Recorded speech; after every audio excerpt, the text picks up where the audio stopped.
Praise the Lord, जय मसीह की। तो आज मैं बाइबल से वचन शेयर करने वाला हूँ और आप इसे सुनिए, ज़रूर सुनिए और आप ज़रूर ब्लेस्ड होंगे, सीखेंगे और परमेश्वर के मार्ग में चलने के लिए ज़रूर सहायता करेगा। और ये वचन है मरकुश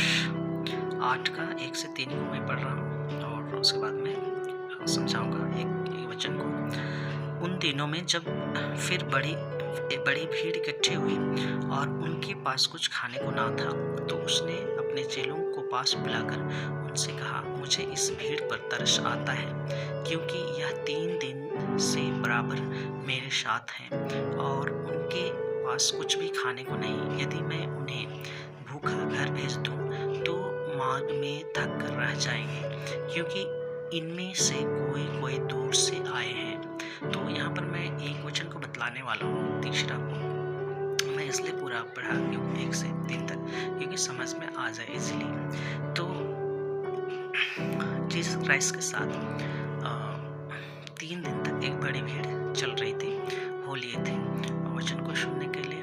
और चमत्कार को देखने के लिए, रोटी खाने के लिए, क्योंकि रोटी भी पहले खिलाया था, चमत्कार भी बहुत देख चुके थे वे लोग और कुछ नए लोग भी होंगे और नया चीज़ को देखने के लिए, सुनने के लिए, देखने के लिए, यीशु मसीह को देखने के लिए आए होंगे। तो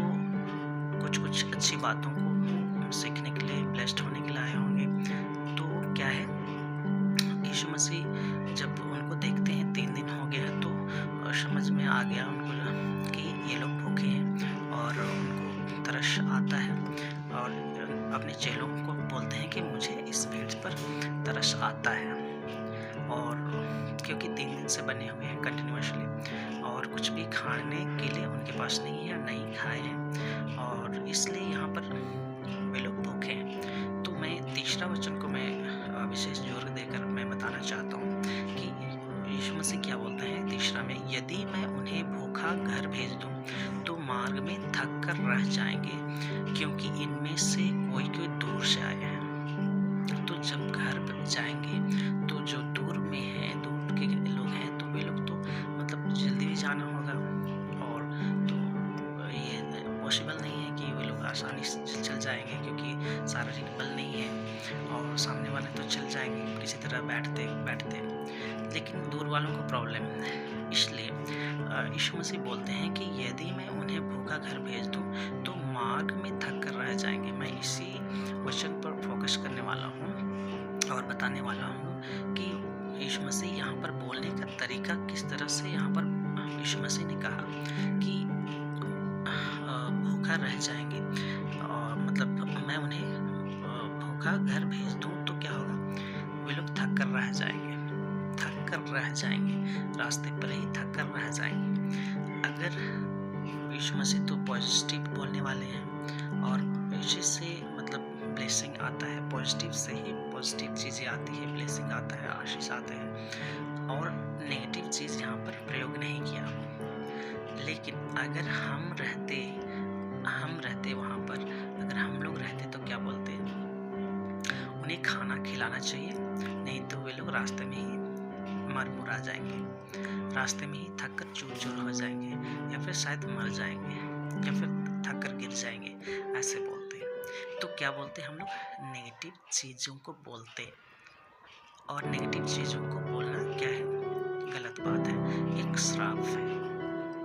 एक श्राप को बोलते हैं, गिर जाते, चूर-चूर हो जाते हैं, मर-मुरा जाते हैं, तो क्या बोलते हैं हम लोग, नेगेटिव चीज़ को बोलते हैं, मतलब कर्स को बोलते हैं। परमेश्वर ने हमें जो अपनी प्रजा को,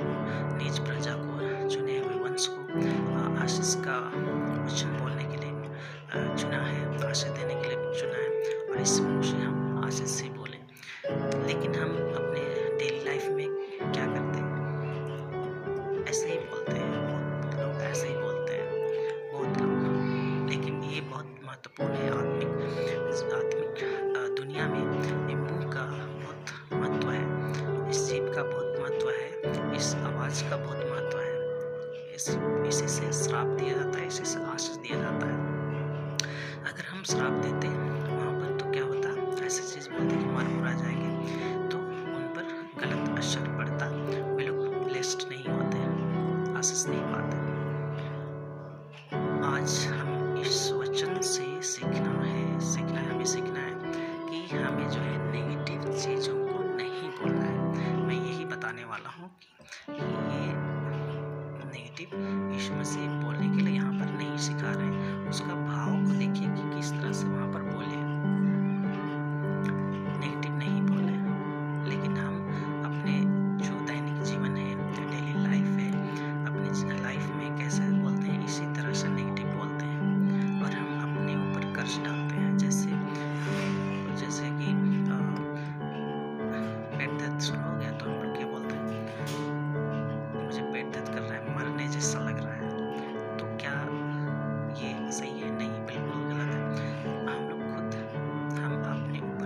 कर्ज डालते हैं और वो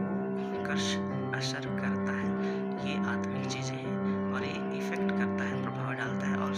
लोग बहुत कोई मर भी जाते हैं और पेट दर्द भी बढ़ जाता है इससे।